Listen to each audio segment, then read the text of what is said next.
Mga ka-viewers, handa na ba kayo? Kasi ngayong araw, isang nakakagulat, nakakainit ulong balita ang umuugong sa social media.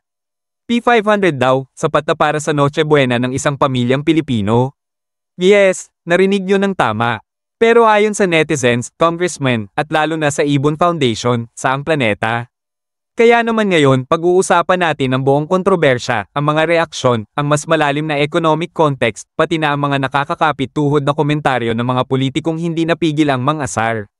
So stay tuned, dahil after this video, malamang kaya nyo nang sagutin ang tanong na P500, Noche Buena o no chance na buena? The DTI claim, P500 is enough.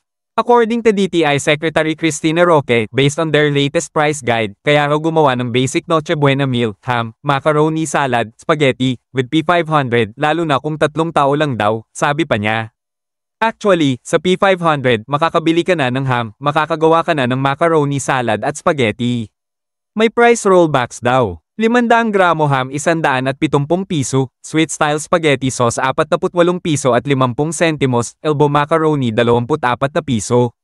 250 gramo pasta 30 piso, pero syempre, may nagtanong. Sigurado ba tayo sa computation na yan? And that's when the fire started, Ibon Foundation claps back. Ayon sa Ibon Foundation, ang sinabi ng DTI ay obviously false. Government propaganda. Sinabi ni Sony Africa, Executive Director, na alam mismo ng DTI na hindi realistic ang P500 computation hindi lang dahil sa presyo ng ingredients, kundi pati na sa real-life expenses ng ordinaryong pamilya. Isipin mo, ham katumbas 170 piso, spaghetti ingredients katumbas halos 100 piso, macaroni salad ingredients katumbas 150 piso minimum. Drinks katumbas wala pa, tinapay, keso, o kahit fruit cocktail katumbas wala pa. Kahit simplified, kulang pa rin, lawmakers react, sa anong planeta? Dito na nagpasabog ang Congress, Rep. Terry Ridon said, sa anong planeta kasya yung P500 para sa Noche Buena ng pamilyang Pilipino?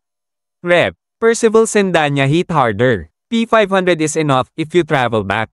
Idinagdag pa niya na 2022 pa raw inuulit-ulit ng DTI ang P500 Noche Buena claim para daw itong inborn holiday slogan na hindi na nagbabago kahit tumataas ang presyo, Kabataan Party List.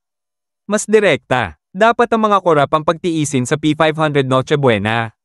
Ay sila'y ang ninakaw. Ibaba ang presyo. Itaas ang sahod. Netizen reactions, brutal, honest, relatable. Ito ang ilan sa mga kumalat na komento online. Siguro sa multiverse ng DTI, by isang take 10 ang ham. P500, spaghetti pa lang, ubus na. Baka yung imaginary family nila 1 meal a day lang. Kahit si Santa Claus magpaparada ng resibo pag narinig to. And my personal favorite, P500, pang-grab pamasahe lang papunta grocery. Background context, bakit galit ang publiko? Para maintindihan natin fully, balikan natin ang mas malawak na picture. Christmas culture sa Pilipinas. Ang Noche Buena ay hindi lang pagkain, tradisyon, pagsasama, celebration of hope. For most Pinoy families, ito ang pinaka-importanteng kainan sa buong taon. Kaya kapag sinabi mong P500 is enough, parang sinabi mo na rin na okay lang natipirin ang tradisyon. Inflation and food prices. Totoo, may ilang items na may rollback, pero ang overall cost of living. Pataas ng pataas, kahit nga sardines, kape, mantika, ramdam ng bawat pamilya ang pagtaas. Wage issue. This controversy also reignited calls for the 200 piso wage increase, kasi paano nga naman magiging sapat ang P500 kung kulang naman ang sahod? Speculation time. Bakit P500 ang insist nila? Maraming nag-speculate online, and it's interesting, some say. Isa, the government wants to project stability. Para ay pakitang hindi gaanong tumataas ang presyo. 2, optics for the holidays. Mas maganda raw pakinggan na affordable Noche Buena kaysa sa mahal lahat this Christmas. 3, based only on minimum possible ingredients. Hindi realistic dahil hindi kasama ang real factors, sahog, condiments, gasol, transport, at iba pa. Pero kayo, ano tingin ninyo? Coincidence ba? Or curated messaging?